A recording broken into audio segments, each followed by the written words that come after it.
Chai After Dark includes adult language and NSFW content. If you have auntie sensibilities or uncle sensibilities, this podcast may not be for you.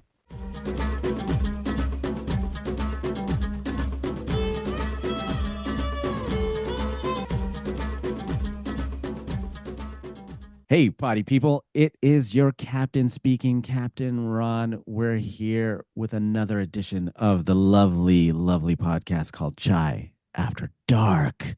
Chai. Woohoo. Chai? You gave up on the chai. I'm not doing the chai thing anymore. Man. What if we do live shows and the crowd starts going chai? We've built something that people can resonate with and have a good time with. You are absolutely living in a fantasy world. I'm absolutely right. In this episode, we're discussing Indian Matchmaking Season 1, Episode 5, Take the Elephant Out of the Room. We hope you guys are enjoying Chai After Dark. As always, you can go to chaiafterdark.com. Send us an email, send us some feedback, send us some constructive criticism. We may read it on there, we may not, but we'll take it, we'll listen, and we'll figure things out. Yeah, or send us some compliments to chaiafterdark@chaiafterdark.com. We always love compliments. Yeah, validate us. Please send us some Val.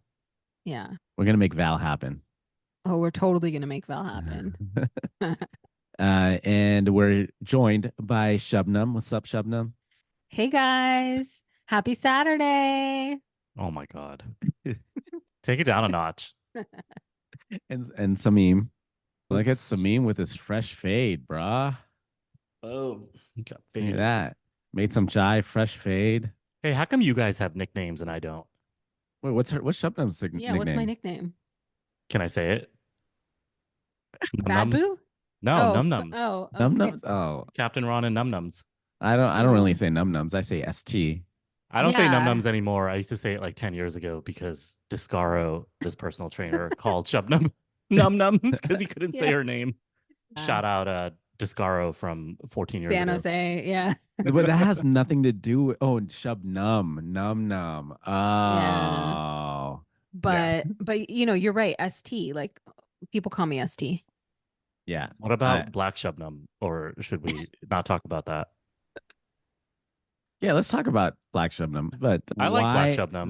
That was for a couple of years. I mean, once in a while, Black Shubnum pops up. But Black Shubnum originated because we were all at someone's wedding, and then there was. Well, no, we got to be specific whose wedding, because if we don't say who, they may give us some constructive criticism. Okay, we were at Homa and Sami's wedding in Sacramento, California in 15, right? 2015, I think. Now we have to get the specific date right, because we're going to be like February, whatever, 2015. I want to say 25th, but I could be wrong. Specifically in Sacramento. Yeah. And Samim saw the back of someone from far away and thought it was me. And then she turned around and she wasn't me, but she was wearing black clothes. And so then Samim was like, that's Black Shubnum. And then that's how somehow Black Shubnum evolved from there. It wasn't a race thing. It wasn't a race thing. She was wearing a pretty shalwar kameez. I thought it was you. She turns around. Honestly, she totally looks like you. I don't know who that person is, but I think we looked up her pictures and then we called you Black Shubnum. So I guess we should have been calling her Black Shubnum. Yeah. I kind of feel like we made a mistake. So that was a good nickname for a couple of years, and then it kind of fell off a little bit. So once in a while it pops up, but I moved on to ST mainly because spell check would always just fuck shit up. Yeah. And so ST was just boom, ST can write it in text format much better. Next week I'll come with a nickname. I have some nicknames from college and stuff, but a bunch of my roommates used to call me Mimi, M-I, like Mimi, like Samim. And my parents got so fucking pissed. They were like, how can you let these white American boys butcher your name? How dare you? And I'm like, what am I going to do? Tell 12 people to stop calling me Mimi? But yeah. Can we call you? Yeah. Can we call you some meme? Like how Descript some meme. What do you meme? Yeah. So we use a software to edit the podcast. It's called Descript. Great piece of software. And it transcribes the audio that we do. And so we can edit it via a document. And it transcribes Samim's name as some meme, which is funny to us. But I have you down in my phone as Samim, but spelled as a meme, like in I the know. internet world. So I always thought you were referring to Samem. And I thought it was, I know it's a meme, but I thought it was double pronunciation. You could also say mem. So I always thought you were calling me Samem. That's because you're Gen X. No, dude, I'm like Gen Gen old.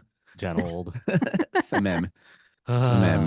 Some meme as well. And there's also a KH in there also. We in our group chat, we throw in some KH. I don't know if we want to go down that rabbit hole of why our nicknames with everybody, we always add a I think we need to save that for the paid feed. Yeah. We're saving a lot for the paid feed, by the way. Suck meme sounds a little bit. Hey, I didn't say it. See, there's a reason why I censored it myself. Okay. It's okay. It's Chai After Dark. What's up? Everybody should know. What if we just call him Khamim? Khamim, like Habib? Khamim? Yeah, like Habib, but not. How well are you at fighting? Amazing fighters, so I think I could go into that realm. I used to train with Khabib in Fremont, actually. Are you? Right. No, right. No. And anyways, he trains in San Jose, not Fremont. Who's the Pakistani boxer? Amir Khan. Amir Khan, him. He's up in the Bay Area all the time, though. Yeah. I don't know if it's Walnut Creek or San Jose, but all over the Bay Area. I remember him. I don't know if he does it still, but if anybody's still up there, you guys should look knows. up Prince Nassim. He was a Pakistani boxer out of the UK. He's a big dude now, but he was such an electrical. He was such an electrifying fighter. He would like put his hands down. He would taunt his opponents. He was in a bunch of rap songs. People would take his name and rhyme as they do in rap. We should actually have him on the podcast. Dude, that would be awesome. Well, have you seen his interviews before? Like, is he like an aggressive person? No, he's super chill. Like, he's super chill. I don't. He's probably waiting for our call, right? So yeah, probably. Yeah, if he's retired, I mean, why not support your fellow Desis, right? Damn straight. Well, in my world, I think in the last episode I was talking about some landslides happening in our neck of the woods in the South Bay of LA. Saw you on TV talking about that. What's up with that? Bang, bang. Let's go. Gang, gang. Let's go. Yeah, local star. Speaking of some memes, there was you showing Anjali how to come to your closet and your garage. Relax. Jeebus. Anyway, if you listen to the mini-sode, I also spend time in the garage. That's where I do my garage startup and also record some of these episodes for Chai After Dark. Well, there's a landslide issue happening in the neighborhood down the street. It's not technically affecting us. Electricity went out, that's for sure. But all the local news stations showed up. Channel 5 came walking up because I had the garage door slightly open. They're like, "Can I talk to you?" And Anjali from Channel 5 wanted to speak. I was like, "No, I don't know about that." But of course I said yes, because why not? I'm a ham for the camera.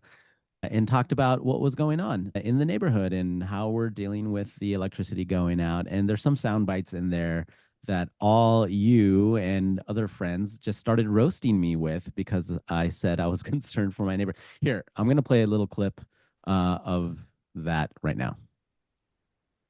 Okay, this is a break. I'll put in the video. SoCal Edison sent the official notices to 105 homes on Admiral, Exultant, and Dauntless Drives on Sunday. 47 of them for 24 hours, another 40 for up to 3 weeks, and 20 indefinitely. My number one concern out of this all is communication.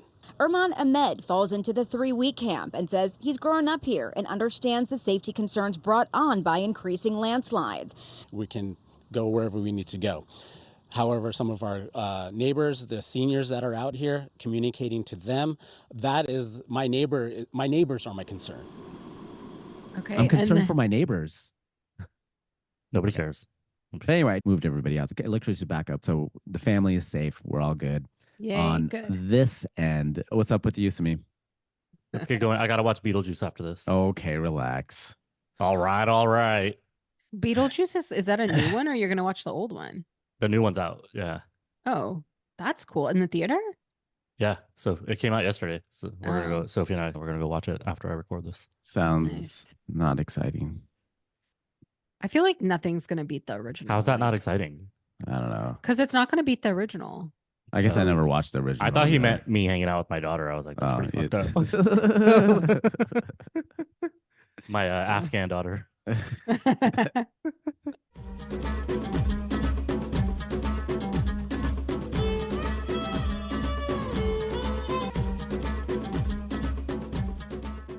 Hey, potty people, let's get into it.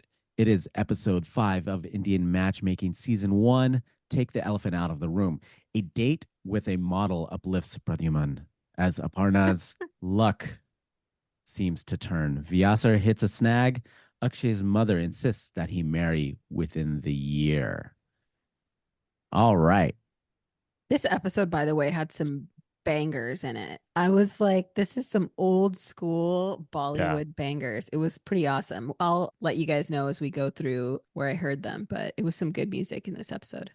Yeah. So we start off the episode with another auntie and uncle couple.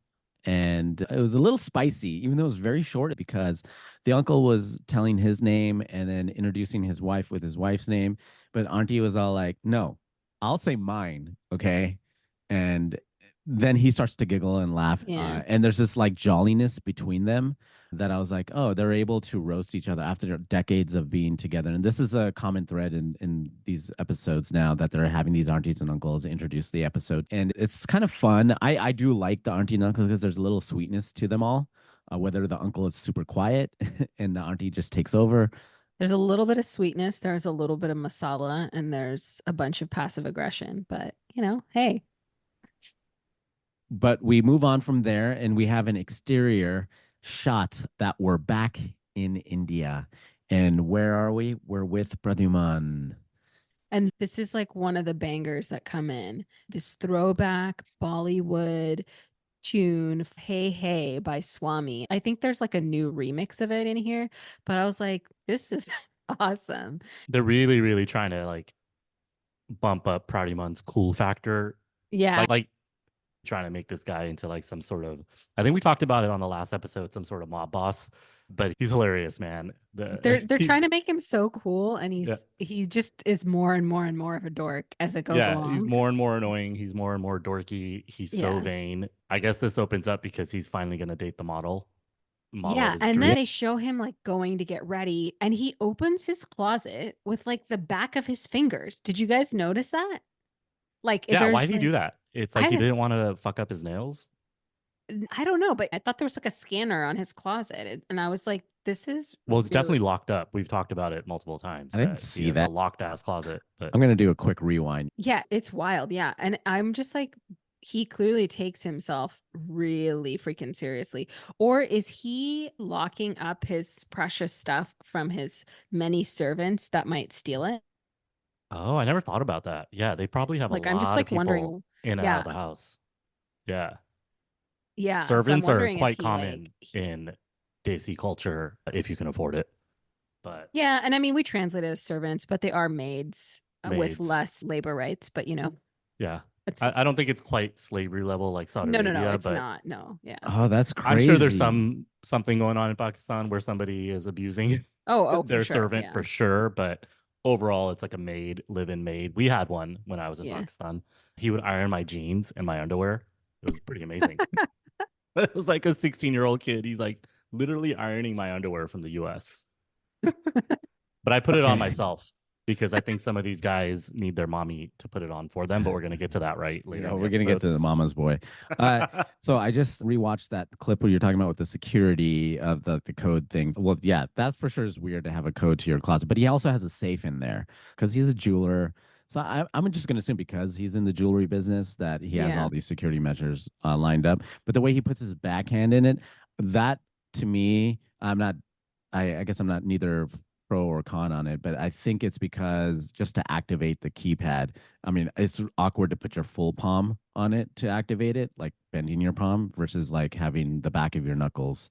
That's just my take. It just looks like that's what he was trying to do to activate the keypad and go boop, boop, boop, boop. All it accomplishes is making him look like more of a tool. That's all it I accomplishes. suppose. I'm not going to die on that hill, though. I spend a good amount of time in my closet. I'm not going to lie. So then when did you come out? I mean, I come out 4 or 5 times a day, right? But when I'm in that closet, I have like my basketball jerseys. I have a lot of space because it was a dual closet with other shit in it, and now it cleared out a little bit, so I moved everything around. It's pretty nice. It's okay, Samim. You can tell us, what did you do in that closet? Oh, I Did you put a try pull-up on other bar. people's clothes? Um, yeah, there's some of that. Like, not everything is mine. I've accumulated a lot of different things over the years, but overall, I I mean, have a should I pull-up bar in invite there. you? And should I invite you the next time I go to the Golden Girls drag show? Oh, that's right. Why didn't you take me last time? It's hilarious, by the way. You should go.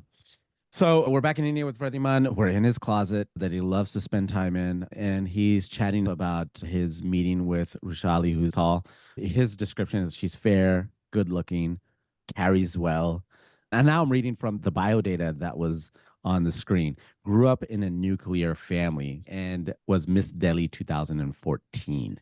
So this is kind of unique, right? Because a lot of people grow up in joint families in India, right? So she grew up in a nuclear family. That means her parents were not living with any other relatives, which is, I don't know what that means. Does that mean she's really rich? Does that mean her family's more progressive or they like boundaries? Or I don't know what that means, but it's definitely unique.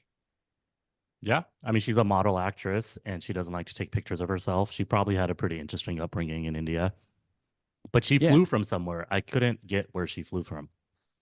I wanted to look it up last same. time, see if they had any $28 Four Seasons in her town. in her little town. The people that we're introduced with in India are obviously from the wealthy side of the background.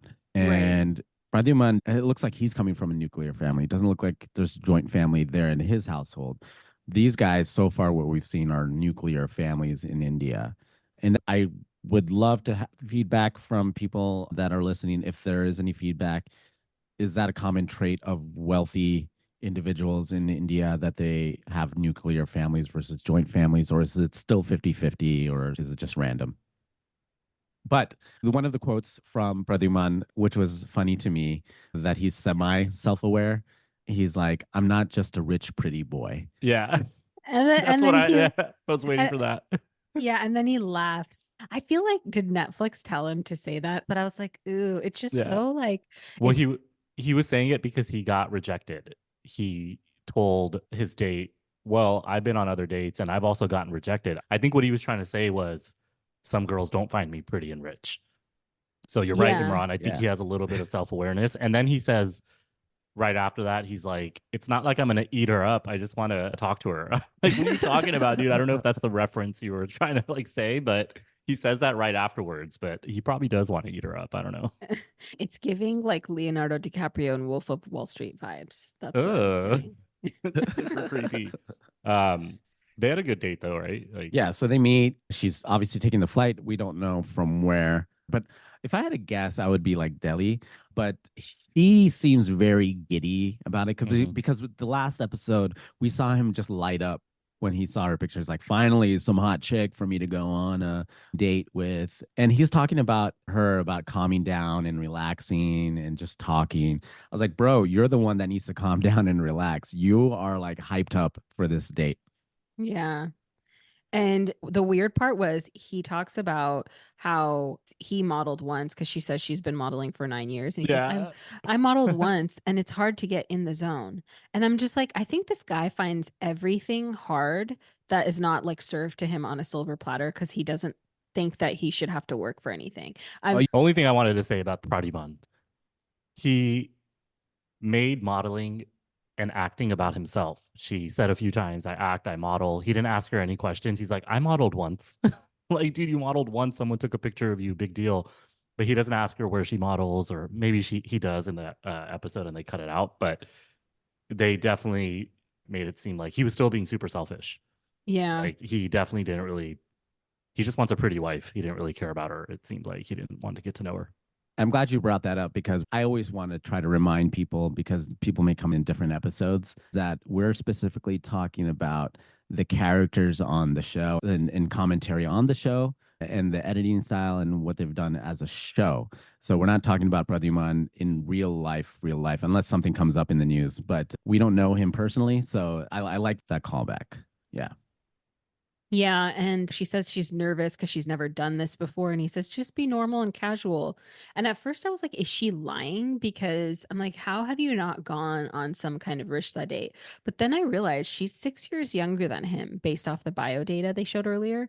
So she is like 24. So I'm like, maybe she's, just been working and like met some people organically. And then now she's actually doing this for the first time to try to like have a serious relationship. Yeah, and she's a pretty girl too. And it just bugs me that she's like, I never done this before. And he's like, well, just act natural. Just be cool. I'm like, bro, look at yourself in the mirror. Yeah. You need to act natural. What was funny to me in the editing was there was that shot of a cat just like Yeah, staring. one just staring. And it was just this glaring stare at Pradyuman for at least a 10-second cut. And they left it there, like of him in the foreground and the cat in the background, just staring. And then finally the cat stares at Rushali. But it was like so glaring to me. I was like, this is a funny edit. She's like, do you Yeah. like, and then she's like, do you like cats? Yeah. Yeah. It was like their catch-up moment, Vinny and Nadia. Yeah. They had cats and horses together. Yeah. That was funny. Speaking of animals, and then they cut to goats right away. Oh, it was Yeah.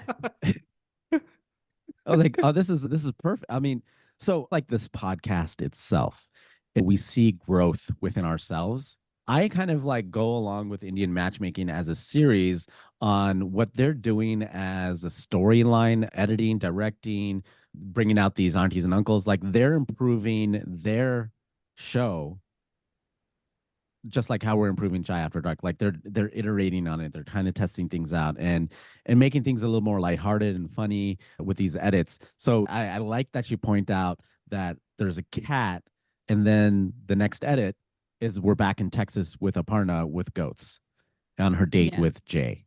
So I give props to the directing team and the editing team to make that segue. So we're back in Texas with Aparna, goat yoga with her date Jay from one of the Skype calls, and is doing a side hustle of countertops and selling that, doing import export of all that stuff. So he seems jolly, a nice smile, and she liked it because it was relaxed.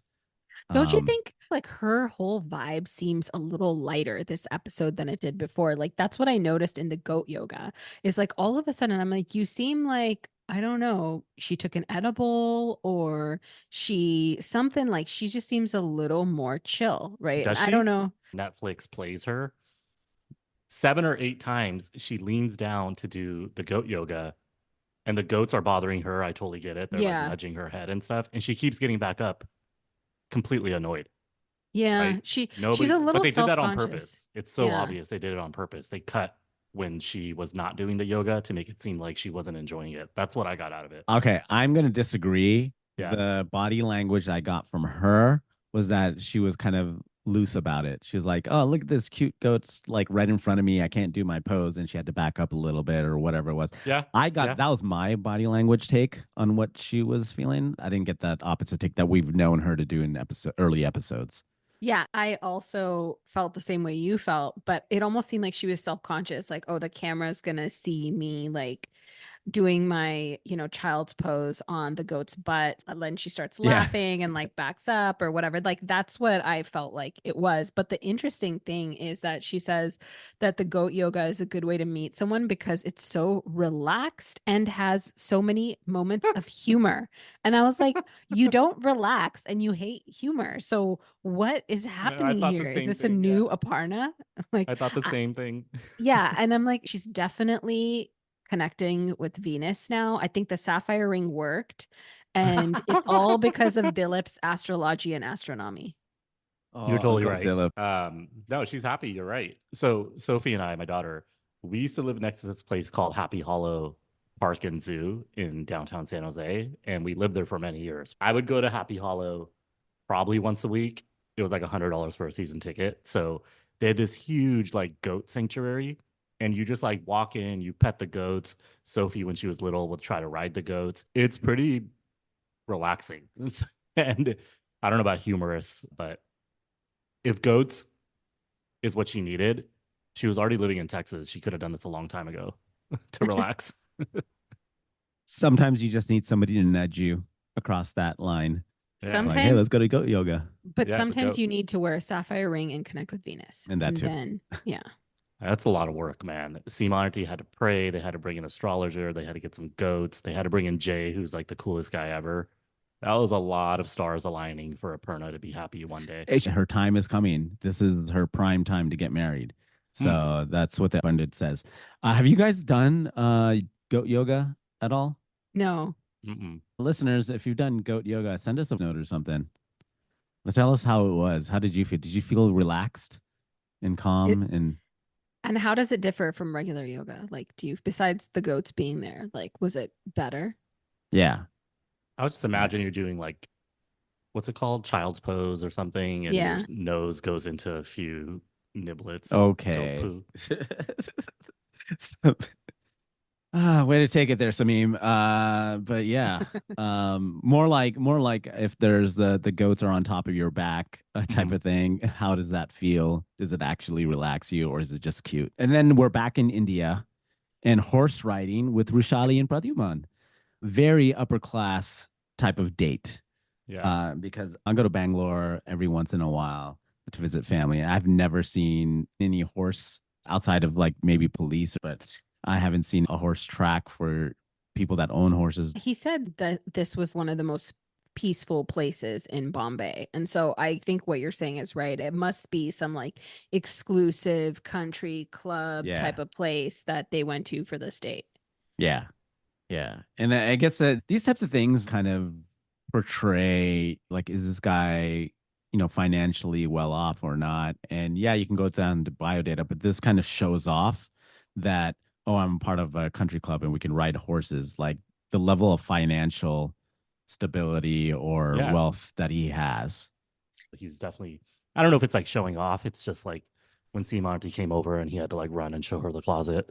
But they cut from them riding horses. And the first thing she says is, he's a very sweet and humble guy. Yeah. And I'm like, he's not humble at all. What are you talking about? Like, if you watch Netflix in the future and you ended up marrying this guy, you're going to be like, oh shit, I thought he was humble. But then he's not humble at all. He like literally says she's like good for her looks and that's it. Yeah. And assuming this isn't all Netflix, it's funny that he took her here and he took Snehal just to dinner. I feel like he wanted to pull out all the stops for her as opposed to Snehal. It's like, okay. He was going hard for her. Yeah. 100%. He really wanted to make fetch happen, but she was in the driver's seat, really, with that humble and sweet comment. It's like, ooh, that's not what you want to really say about your date, at least in the initial first date. In the way she says it, I feel like, okay, that's a red flag, and she's not into him. Yeah. Wait, why do you think that? The way she says just it being is nice like, on camera. He's a humble and sweet guy, just not for me. That. Yeah. Like, that sort of thing. Like she's 24. Yeah. And a model in a nuclear family. So let's say we treat her as if she was born in the States, because most of the time it's nuclear families out here. And we're all struggling growing up about whether we're going to get arranged marriage or we're going to be dating. And 24, she's still like figuring things out. And she didn't connect with his level of humbleness. I could see that kind of, she said it like, oh, he's cute. Like, like how cute, like, but not like, oh my God, he's really exciting, I'm into him kind of thing. Like I don't think she cares about the looks, because if she's a model and she's been Miss Delhi 2040, she's been around hot hunky guys in India. Okay, who are probably models. Yeah, dude, take it down a notch, man. Hot hunky guys. So hot. You mean Desi hot? Like, so his looks won't matter. So it really would be a personality thing. And I think since she's 24, she really just still wants the passion first. She wants that excitement, and there is no excitement coming from Pradyuman.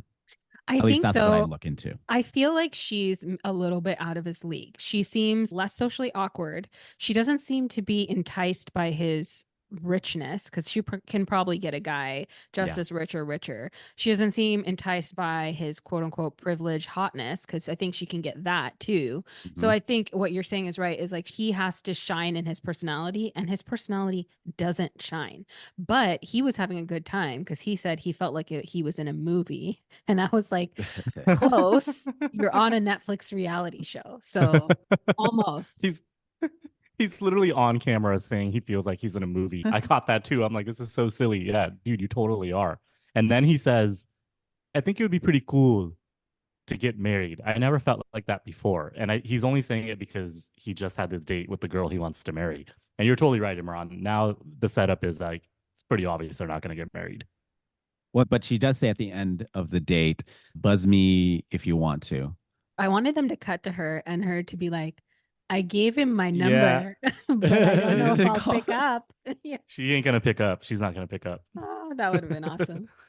The next thing, we stay in India and we hit up our new player who enters the field of Indian matchmaking, Akshay.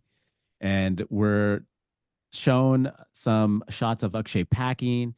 One of the things that really stood out to me was his Armani shirt, which is very typical. I've seen that with cousins and stuff from India, Pakistan. They love their Armani shirts. I'm sure he smells like an Armani cologne as well.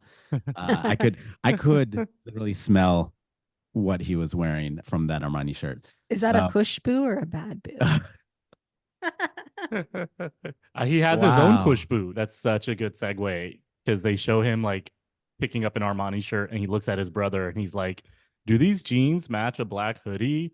And then the brother's like, I have to talk to you. You have to get married. So like good. within 15 seconds of them showing Akshay.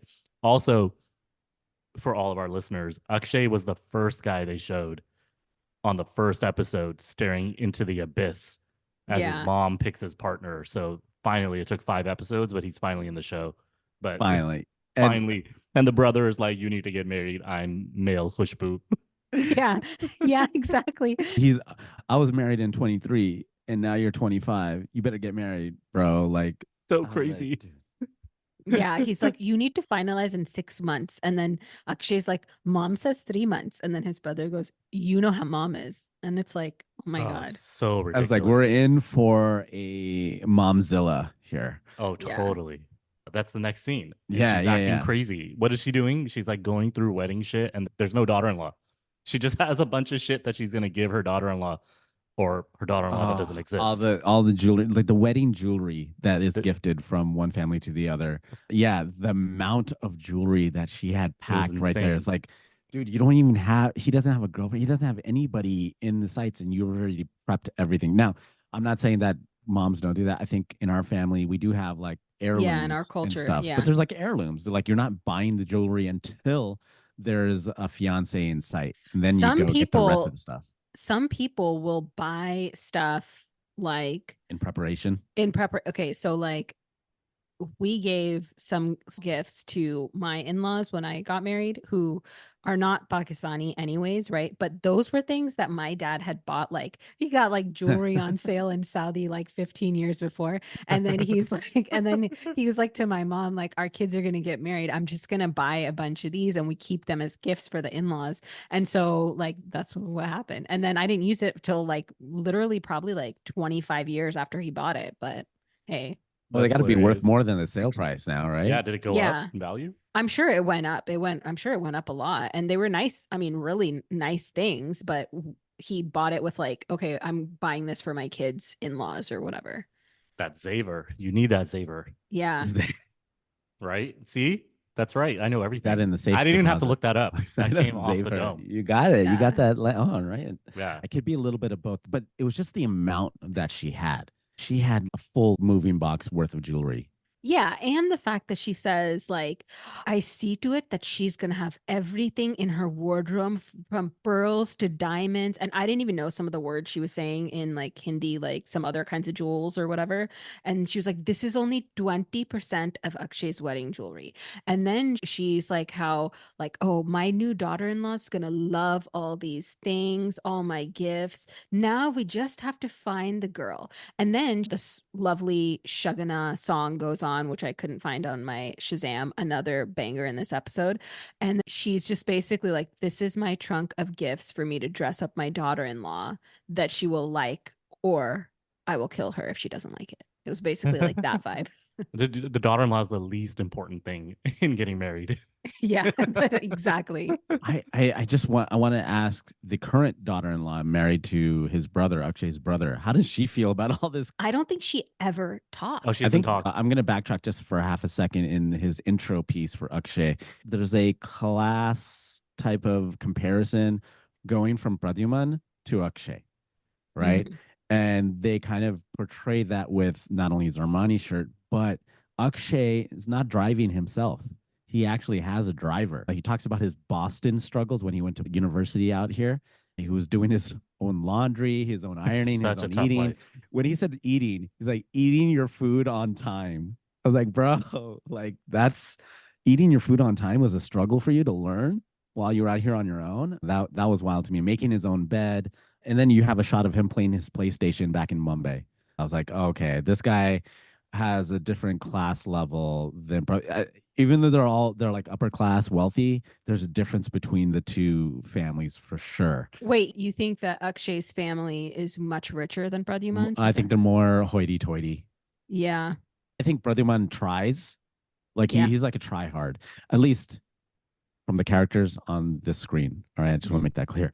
As a try hard, well, Akshay is just like, just go with the flow, mom. Whatever you want, mom. Like, I'm Or just doing maybe this for it's you. like Pradyuman's family is new money with their jewelry business, and Akshay's is yeah. maybe old money, maybe. Yeah, and it feels like it's definitely a different business, and it's not in the jewelry business. I feel like they could be in this sort of, traditional business of steel, creating these businesses like whatchamacallit, what's his name? The Ambanis. Ambani's. Yeah. Throwback to Ambani's. Listen to that episode as well on Jai After Dark. But also, I think he has an Oedipus complex. Oh, Akshay, yeah. Yeah. Yeah. Maybe mean- both brothers. I don't know. He like literally says it. He's like, whatever you want, mom. And she's like, what are your criteria for a woman? He's like, I don't have any. His only criteria is that his mom likes his wife. No, he did say he wants somebody like his mom. Yeah. Oh God. Uh-huh. So that's which where the which Oedipus would be complex comes from. terrible because that person and his mom would hate each other, and then they couldn't live in this joint family system. But she gives the criteria that she wants for him, and she says 5'3" or taller because Is 5'3" like some sort of barrier to entry into like a higher caste system, maybe? Because from what I recall, I think Pradyuman's mom also said 5'3". I think 5'3" for a Desi girl is tall, okay? Because Desi people Yeah. are shorter generally. And so when you hit 5'3" and you're like, that's A like, oh, giant. you're pretty tall. I feel like 5'3" for Desis is like 5'6" in America. I I think. could see How tall that. are you? Me, I'm 5'3". Oh. Yeah, you're fucking giant. Yeah. You know Play what? I could have basketball or married what? Akshay. Yeah. Should have just gone to India. I could have married Akshay. You could have had so much Xavier. I know. I could have had all of it. All that Yeah. smoke from Pradyuman. So she said the girl should be flexible, family oriented, and cultured. So this to me is like basically she means the girl should listen to me. She should be flexible, do what I want, family oriented, do what I want. Oh, she and doesn't mean cultured. flexible how Yeah, Imran and I physically, would want yeah. flexible. Yeah. That's what I put in my notes. I was like, flexible. What do you mean? Oh, that's the only criteria I have, I think. That's the only criteria Akshay agrees on. He's like, I'll take flexible. I just don't get the. I mean, I guess I get, but I don't get at the same time. It's hard for me to hear when people say, I want this person to be flexible when they themselves do not portray themselves as being flexible. What are you talking about? He's totally flexible. He's Yeah, a yeah, power okay. bottom. Wow. Wow. We will No, not but- define that. I'm not going to define that. No, don't look that up. Yeah. But I'm going to say that like his mom, this is okay. What she's describing and what she wants is a Desi Tradwife. This whole thing that like Preeti Aunty is explaining, this is like an explanation of like the dream Desi Tradwife. It's such a control thing because then Yeah. before it cuts back to Aparna, she looks at Sima Aunty. Sima Auntie's sitting in their house, and then she's like, you don't have any time. He needs to get married by the end of the year. You need to hurry the hell Yeah. up. She Pick says up the it just pace. like that, and Sima Auntie's face drops. Like, Yeah. this is Even hilarious. Okay. Even Sima Aunty like thinks that Preeti Aunty is going over the top, and so that's when you know it's bad. I'm tired That's of it. these people. Obviously, it's making us visibly frustrated. Oh, But she sucks. that's true. I'm just gonna say it. There you That's have the it. one person you're not invited on the podcast unless you let me roast You the don't, shit out of you. dude. What if we get Akshay's mom? I'd probably turn into a little boy and she'd make me bring her tea in a tray and then she would bachabazi me or something. But no, I don't want But her around me. I like this edit choice of going from somebody's frustrating to somebody we love. Yes. And our bubbly friend of Vyasar. We're back in Texas, and he's looking at comic books, and he's looking at Star-Lord from Guardians of the Galaxy so and all cute. this stuff. I was like, dude, this guy's my friend. He's chill. He's a chill nerd. I like what he's doing. And then, he's calling Manisha. They're having Zoom dates, calling her Radiant, but he doesn't know how to romance her or say it out loud. I'm like, dude, you have to say what you're saying on camera to her. Call her Radiant in person. That would be like killer, like flirting. But not that I would know. I have no idea. But he should say it in person. But what does he say? He's like, I can't romance her. And the first thing they show him saying, she asked, what did you today? He's like, I cleaned my bathroom. And then she looks at him and then he keeps going. He says, I didn't realize how hairy I was until I look all around my bathroom and then I see hair everywhere. And this is like their third phone conversation. I'm like, dude, shut up. Like, you can't say that. Wait until the 12th or 13th date or something to tell her that. Exactly. Hairy Like, give it body. 6 I don't know. months. Give it 6 months or let her see it on her own. Like, you don't need to tell her in advance. But then she says how she loves to vacuum and it makes her feel like She-Ra to vacuum. Yeah. It's like, okay. Okay, I'm going to go on a quick tangent here, but when they were talking about vacuuming, Vyasa was talking about how he still has this 1980s vacuum that still works. And I just really want to talk about the tech from previous years and how they were well built and they last a long time. Props to that vacuum. There was a vacuum that we had growing up, and the only thing that would break would be the belt, and I would replace the belt once I figured out how to do it. Handyman Captain Ron at it at a young age. And I kind of associated our nostalgia with that vacuum, and I always wanted to keep it. Eventually it like broke down after how many years. But nowadays our tech is like after 3-4 years you have to cycle through and get another one. So props to Vyasar in the vacuum that he still has that still works. And he said it had water, so it must have been a very expensive 1980s vacuum too. It has that water cleaner capability. So yeah, if I had that vacuum, maybe I'd like vacuuming a little more too. So oh man, I would be proud of that vacuum. All right, so Manisha and Vyasar talk about superstition, the superstition part of it, which was interesting to me because there's a little bit of that in our family. I don't know if it's in your family. So when it hits sunset, you don't vacuum. That was definitely not in my family. My dad loved to steam clean at 10 p.m. Were there not other things like? Oh don't do yeah, this after other dark. Yeah, maybe yeah, kind of. After dark in my house meant bedtime. So I didn't really have a life after Maghrib. I mean, the After only thing diet- you're allowed to have is chai. Yeah. Oh, hell no. You like that? That's After only- dark in my life means some chai. But in my family, there's probably a couple of things, but the one thing that stood out to me, and this happens still to this day, is when I cut my nails after sunset, like any time of the day, right? It's like, oh no, you got to do it in the day. Don't cut your nails after dark. That still happens. And I sometimes I abide by that rule, but Wait, back up. That's like a thing? What is that? why don't you Don't guys cut hold your on? nails after You guys dark. continue talking. Yeah. I'm going to ask my mom right now. Yeah, go ask Auntie G. These have like a lot of these little things, like there's gins upstairs, so open the light for like. There's just really weird little things. Dude, the Desi Jinn superstition stuff is out of control. Like, Yeah. the last time I went to Pakistan was in 1997. And I distinctly remember a little blue jinn that would be in my grandfather's house where he lived for like 80 years. I think that jinn just became really comfortable. And I would wake up in the middle of the night. I know I was like totally dreaming, like, because I did not want to be in Pakistan. It was like really awful because it's like 150 degrees during the summer. Yeah. It's hard to sleep. I think I was having like delusions, or the jinn was real. So Yeah. I don't know. And a jinn is a ghost. Yeah, it's a ghost. Jin. But there's jinns and there's angels and there's humans in Muslim culture. But the jinns apparently can be good or bad. Oh, that's another superstition, actually. You can't talk about jinns after dark or they'll come. Right? Isn't that another after dark? Maybe. I don't know. Yeah, I I've think heard you're that right. one. I think you're right. Yeah. Also, I like, by the way, that we're recording this professional podcast. We have people that we can just ask. Imran went to go ask his mom about. And what did she Yeah. say? Oh, yeah. She says she doesn't know.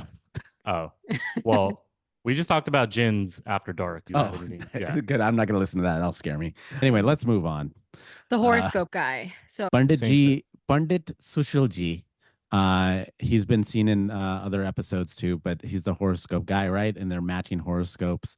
They talk about Aparna, which is the second person, because there was the Pandit in Texas as well, giving some sort of horoscope and astrology. So what are they talking about here? They're talking about the frame of mind of Aparna being fickle-minded. They're like, oh, you're the second person that said that. So it's like confirmed that she's fickle-minded and she'll change her mind on a dime type of mentality. yeah, but the horoscope guy, he kind of had a lisp, right? So I think he was eating a lot of ban. And ban is Okay. like a tobacco thingy what people eat in the South Asian region. But I think he was eating that because I could see some like spit coming out of his mouth too, that it looked like he was eating ban. And that's why he had. Yeah, I wanted to know if he said, "How's very good in this." How's Is he the very one good that says it? Is he the one that Sex says our life. favorite phrase? Say it, Shabnam. She's Sorry. very fickle-minded and how's very good in the bed sex life. I oh, gee, Right when he says she's fickle-minded, and then he's like, she's very rude. He just yeah. calls her rude too. So yeah, you're totally right. And then it cuts to Sima Aunty talking to Aparna, and she's still low-key roasting Aparna to her face because she says, Aparna, you're so much more positive now. Yeah. Implying that she's like so rude, so negative, Yeah. and she can't believe that she's finally positive. And Aparna is literally like, oh, really? Yeah. Like she doesn't Yeah. even believe it. Yeah. No, but then she's like trying to be nice. She's like, it's all because of you. And then Sima Auntie's like, no, it's all because of God or whatever. And it's It's like, all destiny. yeah. destiny and gods. Everything's God and destiny. This is what we talked about last episode too. But it was so funny that Aparna was just like, no, you did the Sima Aunty. And Sima Auntie's like, I didn't do shit. You're still rude. They'll do everything but change their personality or Yeah. or grow. Yeah, they Yeah. won't There's no change growth. for They're like, anyone. Yeah. I need the everything exterior around me to happen, not Except me. introspection. Yeah. God and destiny. They won't is go what out and do makes the things work. happen. But Sima Auntie says that matchmaking horoscopes is insurance for a successful marriage. Man, I should have Yeah, gotten more into that- astrology just in the rolling past. my eyes. I wonder if I I- went the astrology route, I'd still be married probably. But then she says, hopefully Vyasar won't care about the horoscopes because he doesn't really match with this other person. But then she's like, a lot of people even proceed without like good ones, especially in the US. And it's like, okay, so it's insurance, but sometimes people don't really buy insurance. So screw it. It's like, okay. We're taken to Jay and Aparna's date at a restaurant. So Jay and Aparna are at a restaurant after the goat yoga. I don't know if it's the same day or not, but he asks her what kind of wedding does she want, and she says, "I want it to be in a vineyard," but like she doesn't want it to be fun. She said no cake, no first dance, no kids, and she just wants it to be in a vineyard. And then he asks her, so no kids at a wedding, is that controversial? And she's like, no, I just don't want loud kids. And he's like, wow, that's very controversial. So Yeah. I don't actually know if that's controversial or not. I could see not having kids at a wedding. Well, do you think the first dance that stood out to me is, do you think it's because of her dad? Oh. I don't want that first dance because, I don't have a father in my life. I mean, she's I pretty don't- jaded in general. Yeah. Yeah, I wouldn't want a first dance if I like. She doesn't want people watching her dancing. Totally get that from her. Yeah. I feel like she doesn't like vulnerable moments, like especially Mhm. publicly. And that it's kind of like a vulnerable moment. So I could see her not wanting that. Yeah, She also- but it was funny that she's like, oh, yeah, I want to have fun. But then everything she lists off, like, really just takes away all the fun. You're like, Yeah. oh, you don't want this, you don't want this, you don't want this. I was like, then what do you have? Just go to a court. And then he goes, let's take a bite at the same time. And then like he goes, oh, you already ate it. Because he's like trying to say, let's take a bite at the same time. And she just like puts She it in didn't her give a mouth. shit. Yeah, she didn't give a shit. And I'm just like, okay, you can bring Venus to Aparna, but you can't take the Aparna energy out of Aparna. Oh, yeah. Oh, yeah. So they're discussing where do you want to go next, New York or LA? Would you be open to relocating, etc.? He likes to move to different cities and check him out. Aparna's friends show up to the restaurant, so Jay gets to meet her two friends, and so they're asking these questions also around location. They seem to be gravitating towards him, meaning this guy's a nice guy, he's a good guy, really brings out kind of Aparna's energy. It was quite interesting to see the positive energy between Jay and the friends. He goes off to the bathroom. He comes back, overhears some of the stuff like, oh, we think he's a good guy. And he hears that. He's like, yeah, I agree. I think that was a good comedic moment. I probably would have made the comment like that too. So that was kind of cool to see on that date. Yeah. And then she says, I don't hate him. He passed the first hurdle. Wow. Which is huge. That's huge Yeah. for Aparna. I mean, Good if for we him. know her now, 6 episodes in, like that's huge. This is the same kind of thing I referenced earlier, but it's hilarious because he doesn't know her at all. Because he literally says she's very caring and compassionate, and she's a ride or die kind of person. I'm like, dude, if there's any sort of like problem or you needed her help and she thought you were like a burden or something that she's too strong to experience herself, she would dump this guy. So not a ride or die at all. I don't see Aparna as a ride or die person. Maybe for herself and her mom. And then we do a quick update back to Vyasar and some Zoom dates. And this is kind of sad because him and Manisha aren't getting along. Goes down a sour path about 4 or 5 Zoom dates in. Some doubt starts to creep in. Yeah, he says there came a point where she didn't really want to talk anymore, and that if this was a normal dating circumstance, these conversations that they're having would be like way farther down the road. But because it's a matchmaking process, a lot of these conversations about money and kids are happening earlier on, and they're not aligning. So he continues to paint his figurines, I think, as she calls him, with a new haircut, which is never a good sign. New haircut, new me. I was watching that. I'm like, ah, dude, you're such a cool nerd. You got all Yeah. these like cool nerd stuff that you're doing. Like, Yeah. I just want to hang out with that dude. But then she like roasts him though, right Yeah, after that. Then she yeah. starts roasting him. She's like, you don't have a 5-year plan. And dude has a job. Obviously, he has a house that seems like it's the same size as Aparna's, by the way. So I don't really know. We talked about our house in the past. But yeah, I felt bad for him. It was a pretty tough watch. I've never really Yeah. seen people break up like that. They actually showed a lot of vulnerability on these Zoom calls. Yeah, and she says you could be a nice person, but is that going to pay the bills in 5 years? I was like, damn, Jeez. that's I'm sorry, yeah. that's not cool. Like, That's really not a good look, and it's, I don't know, it's really messed up. I mean, you could marry somebody that is making millions of dollars and they could get hurt and then not be able to continue their job. Are you just going to be like, fuck you? Like, Yeah. or they could be a complete living asshole. yeah. Like, what do you want? exactly. Millions of dollars, or you want a nice guy? And then Sima Aunty actually says that right afterwards. Yeah. She's like, this guy was so nice, he would have taken care of her. But she's also 7 years older than him. Yeah. So I do understand where she's coming from. She probably wanted Stability. then date someone in your 40s. Like, Yeah, exactly. Don't date a 30-year-old. Like, Yeah. So I don't know. It was kind of a tough watch. I was pretty surprised. I thought it was going to be like low key flirting, and it was like them arguing. And he's like, in one of the scenes, he's so frustrated. He's like, how am I supposed to talk to you if you don't talk to me? Something like that. And I'm like, shit, this sounds like you guys have been together for years. But he said that was only their 4th or 5th Zoom call. So it went off the rails pretty quick, I think. It was weird. And then immediately after that, we head back to Akshay. And one of the things that stood out with me with his mom now taking over the camera is that it's her rules, her house. And of course, we've heard throughout entertainment in our own lives, parents being like, you're under my house, my roof, my rules type of situation. But she says it, and it's just the way she says it. It's just like, oh my God, from whatever we've seen already in this episode, it's like, dang, mom, chill out already. Like, Yeah. Yeah. mom's pissed off that he's brushed off 18 to 20 proposals. And it just feels like she's blackmailing her kids. Yeah. Well, okay, so the beginning of the scene is another banger classic, Mera Juta Hai Japani. So we can't forget that. But then she goes into this whole thing about in our family, we usually have a joint family. She wants both her married sons to live with her under the same roof. She says the girl has to adjust many things rather than the boy. That is the values we've been brought up with. It's my house. These are the rules of my family. We have followed. You have to follow.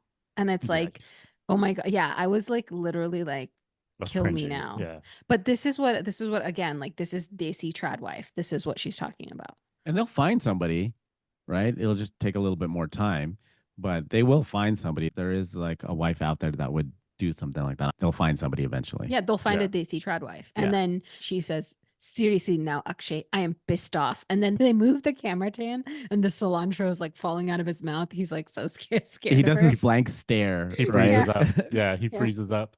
Yeah. It's like, oh shit, mom's mad. I'm Poor grounded. guy. And then he doesn't say anything, and then she's like, "So you'll cooperate?" And I'm like, "Holy shit, dude!" Like she's Interrogation. forcing him, interrogating him. The Yeah, mom you're is right, like, yeah. they can't have a baby until you get married. And then he's like, what does that have to do with anything? And she's like, no, it's interlinked. They have to enjoy your wedding and then they Yeah. have to have a baby. And Yeah. quote, you're holding us up. Yep. Like, Yeah. Oh, holy God. crap. Oh my god. Yeah. What Ugh. the pressure is going on here? Yeah. It was awful. Let me ask a question. Like, is this kidnapping? Like, if they were in the United States and Akshay was 23 years old, living with people in their 50s, even though they're his parents, he's not allowed to move out. He's not allowed to get his own apartment. He definitely can't live with a girl, right? He can't have a girlfriend. At what point does it like get into kidnapping or holding a person against their will? And I'm being kind of serious. It seems a little kidnappy, or at least at the very least, like, Shabnam, you're a lawyer. I don't know. Yeah. Doesn't it seem you can't really force people against their will, even if they're your children, especially over the age of 18? Yeah. But that's like if she was trapping him physically, right? She's not trapping him physically. She's just emotionally blackmailing him. And he's so used to having this overbearing, controlling mother his whole life. You know, I want to be like, Akshay, you can leave. But like but he doesn't believe that he can leave. And well, so can't psychological trauma be some sort of kidnapping too, or Stockholm syndrome or something? He seems really off. yeah. Like when you see his soul in his face. I Like mean, he's been beat down by his mom. You can tell. Like, yeah, like he's empty inside. yeah. And so he needs to find a Desi Tradwife who's also empty inside, and Preeti Aunty will fill them both up. I mean, God. Tip to tip. Oh God, Shabnam, you're on the Samim level. Damn. What is happening? The dad is quiet most of the time, and then he finally says like 2 words out of the entire episode. And that to me, whether it's editing or it's just like Desi uncles, you know, we saw the aunties and uncles. Sometimes the uncle is just super quiet while the auntie just talks. It's kind of like that. And he finally says, "It's high time. It's high time to get married. It's time." That's hilarious. That's it. He's like, I And can't that's all he hear says. my wife talk anymore. Yeah. Yeah. He's like, "Shut-" he's like, it's high time you suffer just like me. Yeah. Oh, jeebus. Yeah. Oh my God, dude. That mom is a nightmare. Total But nightmare. let's get out of that frustrating mode because Please. it is frustrating, and we head back to our guy Vyasar again. And what's relatable about him? So some of the B-roll shows his fridge and how he has magnets on there, and he has Bed Bath and Beyond coupons on there. I was like, that's my boy. That's something relatable to all Americans, really. But yeah, we have Anuj, his cousin. They're just chit-chatting back and forth Yeah. that he's back to square one. But Sima Aunty has introduced him to a new player. Yeah. Sima Aunty gives him the biodata of Rashi, who has good vibes. And he says him and his family are crunchy granola people and they just love good vibes. And I was like, man, I love this guy. Especially after Preeti Aunty. I feel like my soul internally got purified with these like lovely, good, crunchy granola vibes. They're really sticking it to us emotionally in this episode. We're Yeah. like, Yeah. oh, I'm so mad. Oh, I'm so Yeah. happy. I'm so Yeah. mad. I'm so happy. Yeah, he said they're just like a bunch of hippies, you know. And I just think that he might be a guy that listens to the Grateful Dead. Is one of those types of Nice. guys. I'm like, that's a cool guy. Nice positive vibes. I was looking at the bio data for Rashi, and and I want to ask you this question too, if you guys know, but it has her time of birth at 5:45 p.m. Wow. And I would think that does make a difference in Hindu customs and astrology and horoscopes, of course. But I do know when I was born. But do you guys know when you guys were born? And Oh man, is there a reason why you do know? I Okay, used to know. I forgot. Yeah. I know because I used to have this friend when I was like a kid, like 8 or 9 or whatever, and she used to say that everybody was born during their favorite TV show. And, and so Dude, holy crap. you were You born just blew during my mind. you were born during 11 your favorite. a.m. 11 a.m. is Okay. when I Love Lucy reruns would show up on Channel 11 growing up. It was 11 a.m. Yeah. Holy crap. So- Oh my God. Yeah, and so I was born at 2:30, which is during General Hospital, and that was my favorite show when I was like No for so way. long. Yeah. Dude, this is blowing my mind. Samim, you got to find out. I think I was born in the evening. I don't know if it was after dark, but my daughter was born at noon on her due date. I do remember that. But I don't think Sophie watches ask her her favorite show. But I don't think this theory At works noon. anymore because now you Yeah. can stream and watch There's things screen- at different yeah. times. It has to be for our generation. You need to ask your Yeah. mom when you were born so we can figure out if that was your favorite TV show in your childhood or Do you want to call her right now on the air? phone a friend. I'm not calling my mom right Oh, now. okay. But- Mom, when was I born? So we go to Rashi. Rashi is getting ready. Her brother Raj is in the room, just like talking to her. She hasn't had a serious relationship, and she's 27 years old. I'd just like to say that I would definitely play Karam with Rashi's brother in Pradhuman's Closet. He seems like the most amazing Desi gay best friend. And love that he's like, oh, poor baby, when she says she hasn't had a serious relationship. Sarcastic brother. She's like, I have to pick your nose hairs. That's what she said to him. I was like, okay, I don't know what this is. So I thought that was a pretty decent intro to her because you show like, okay, they're kind of easygoing. Yeah. Which is like the Vyasar mentality, like easygoing, good vibes. They end the episode with the cliffhanger. Rashi goes over to Vyasar's house with her brother, and Vyasar's family is also waiting. So it's going to be another family to family meetup initially. She rings the doorbell and the episode ends. Ding dong.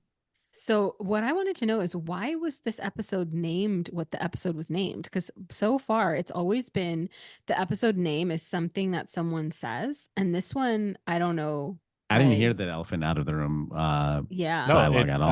Akshay's brother says we have to talk about the elephant in the room. But he says it the wrong way. He says we have to remove the elephant from the room.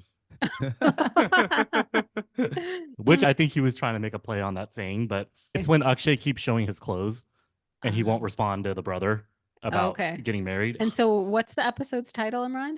Take the elephant out of the room. Yeah. Okay. Okay, nice. You were paying attention. We weren't.